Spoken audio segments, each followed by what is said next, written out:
옛날 옛적 나주라는 아름다운 마을 한쪽에는 수백 년의 세월을 견뎌낸 커다란 느티나무가 서 있었다.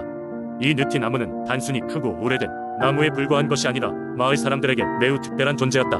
사람들은 이 나무가 마을을 보호해주는 신성한 나무라고 믿고 있었다. 매년 정월 보름이 되면 사람들은 이 나무 아래에 모여 마을의 안녕과 풍년을 기원하였다. 느티나무에 얽힌 전설은 이러하다. 옛날 이 마을에는 언제나 고요한 우면 나무 주위에서 신비한 음악 소리가 들리곤 했다. 하지만 그런 음악은 사람의 것이 아니었다. 마을 노인들은 그 소리가 나무의 수호신이 보내는 경고라고 말하곤 했다. 느티나무의 수호신은 이 마을에 엄청난 보물을 숨겨놓고 그럼에도 불구하고 탐욕적인 이들이 그 보물을 찾아 시도할 때마다 짙은 안개를 덮어 길을 잃게 만들었다. 어느 해 외딴 마을에서 온 젊은 나그네가 그 나무에 대한 이야기를 듣고 보물을 찾겠다고 결심했다. 그 나그네는 뛰어난 모험가로 이름이 알려졌으며 무엇보다도 느티나무의 비밀을 풀어보려는 열망에 불타 있었다. 그는 마을 사람들의 조언을 무시하고 한 겨울밤 홀로 느티나무 아래로 향했다. 그날 밤 마치 날씨가 도와주기라도 하듯 하늘은 유난히 맑았고 별들이 눈부시게 빛나고 있었다. 나그네는 느티나무 주위를 둘러보며 무언가 특별한 것을 찾으려 혈안이 됐다. 그러던 중 그는 나무 한 구석에 묘하게 빛나는 작은 구멍을 발견했다. 그 구멍은 마치 나무에게 비밀을 간직하라는 듯한 느낌을 주었다. 나그네는 호기심을 억누를 수 없어 손을 그 구멍 속에 넣어보았다. 그러자 갑작스럽게 땅이 흔들리며 나무의 주위가 마치 살아있는 것처럼 움직이기 시작했다. 놀란 나그네는 땅에 엎드려 몸을 웅크렸다. 얼마 후 흔들림이 멈추고 그가 몸을 일으켰을 때 그의 눈앞에는 여태껏 보지 못한 풍경이 펼쳐져 있었다. 나무 주위의 땅 속에서 쏟아져 나온 것은 다름 아닌 그토록 찾던 보물들이었다. 황금, 보석, 그리고 값비싼 유물들이 그를 반짝반짝 빛나며 둘러쌌다. 하지만 나그네는 곧 깨달았다. 이것은 단순한 탐욕을 위한 걸음이 아니어야 한다고.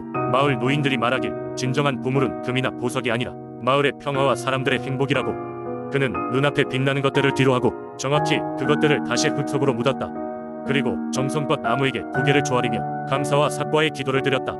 나그네의 진심은 나무 수호신에게도 닿았을 것이다. 한 줄기 부드러운 바람이 나무 사이로 불어왔고 느티나무는 마치 웃고 있는 것처럼 가느다란 소리를 냈다. 나중에 그는 마을로 돌아와 그날의 이야기를 풀어놓았다. 그는 진정한 보물은 그곳에 살고 있는 사람들의 행복과 웃음이며 그것을 지켜나가는 것이야말로 우리의 사명이다 라는 귀중한 교훈을 마을 사람들에게 전했다. 이후로 사람들은 여전히 정월 보름의 느티나무 아래 모여 서로의 행복을 기원하며 보물을 찾겠다는 생각보다는 자연과 마을이 주는 작은 것들에 감사하는 마음을 가지게 되었다고 한다.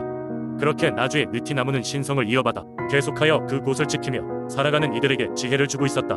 두 번째 이야기. 옛날 옛적 지금의 군산 지역에는 강경박 달나무 가우거진 숲이 있었다. 그 숲은 깊고도 무성하여 사람들은 부근을 지날 때마다 숲의 신들에게 경의를 표하고는 했다.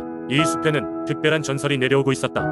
바로 정어리 소년이라는 젊은 어부에 관한 이야기였다. 정어리 소년은 매우 가난한 집안의 아들이었지만 그의 마음은 누구보다도 부유했다. 그는 마을을 따라 흐르는 강에서 물고기를 잡으며 살아갔다. 그가 가장 좋아했던 일은 보름달이 뜬 밤에 자신의 작은 배를 타고 물고기를 낚는 것이었다. 어느 날 소년은 강 한가운데에서 길을 잃고 말았다. 안개가 짙게 내려앉은 밤이었다. 바람 소리와 함께 숲속의 낮은 읊조림이 점차 크게 들려왔다. 그 소리에 이끌려 소년은 강변에 배를 대고 숲속 깊은 곳으로 걸어 들어갔다. 그곳에서 정어리 소년은 엄청난 광경을 마주했다. 강경박 달나무 한가운데서 신비로운 빛이 빛나고 있었고 그 빛 속에는 숲의 수호신으로 불리는 백록공이 나타났다. 백록공은 하얀 사슴의 모습으로 밝고 맑은 눈동자를 가지고 있었다. 백록공은 정어리 소년에게 이렇게 말했다. 용감한 소년이여, 내가 나의 숲에 들어온 것은 우연이 아니리라. 나는 내가 찾아온 것을 환영하노라. 소년은 자신 앞에 나타난 신비로운 존재에 놀랐지만 이내 용기를 내어 백록공에게 물었다.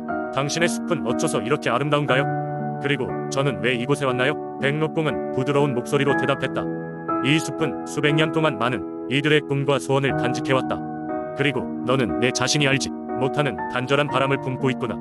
무언가를 간절히 소망하면서도 그것을 발견할 용기가 필요하다는 것을 너는 알고 있느냐? 소년은 고개를 끄덕이며 자신이 진정으로 바라는 것이 무엇인지 마음속 깊이 고심하기 시작했다. 백록공은 다시금 소년을 바라보며 말했다.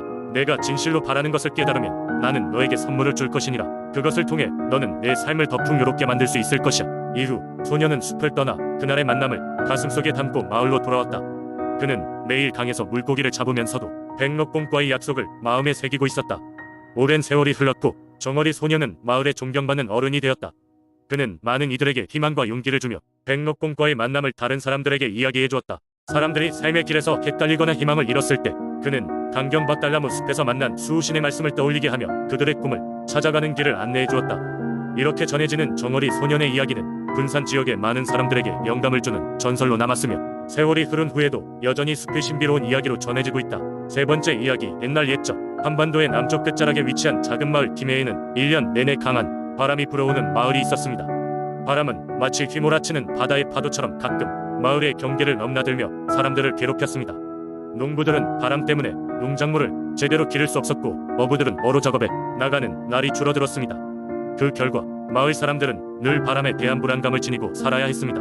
마을 사람들은 이 정체 모를 바람의 원인을 알아보기 위해 점쟁이를 찾아갔지만 점쟁이조차도 그 출처와 이유를 알 수 없었습니다. 그렇게 세월이 흘러갔습니다. 그 어떤 해결책도 찾지 못한 채 마을 사람들은 바람과 함께 사는 법을 배워야 했습니다. 그런데 어느 날 마을의 북쪽 끝자락에 사는 할머니가 자신의 손녀 이바람이 있다는 소식을 마을 회관에서 전했습니다. 이바람은 어려서부터 기이한 능력을 가진 소녀로 소문이 자자했지만 사람들은 그저 기이한 소녀라고만 여겼을 뿐 그녀가 바람을 잠재울 수 있을 것이라고는 상상도 못했습니다. 이바람은 항상 바람 속에서 노래를 불렀고 그녀가 노래를 부를 때마다 마치 바람이 리듬에 맞춰 춤을 추는 듯한 광경이 펼쳐졌습니다. 사람들은 처음에는 놀랐지만 이내 그녀의 노래에 익숙해졌고 그녀의 노래가 오히려 마을이 독특한 매력이 되었습니다. 그녀의 노래를 듣고 있으면 이상하게도 마음에 평온이 찾아왔고 바람의 심술궂은 장난이 줄어드는 것만 같았습니다. 어느 날 바람이 유난히 거세게 불던 날이었습니다.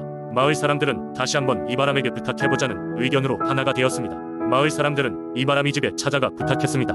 이바람이여, 당신의 노래로 이 거친 바람을 잠재워 주십시오.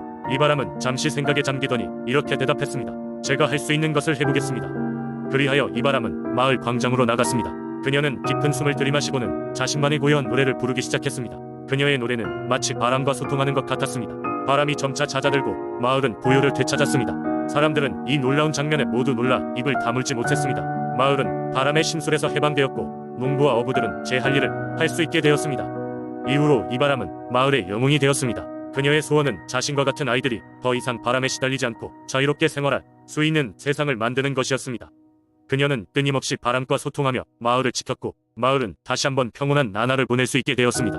이바람이 죽은 지 수십 년이 흐른 오늘날에도 김해의 사람들은 가끔씩 부는 실바람 속에서 그녀의 노래를 듣습니다. 그리고 그들은 고유한 시간을 선물해준 그녀를 기리며 그녀를 기억합니다. 마을 사람들은 이바람의 전설을 다음 세대에도 전하며 김해의 특유의 신비로움을 간직하고 있습니다. 이바람의 이야기는 김해의 민속신화 속에서 하나의 빛나는 별처럼 여전히 빛나고 있습니다.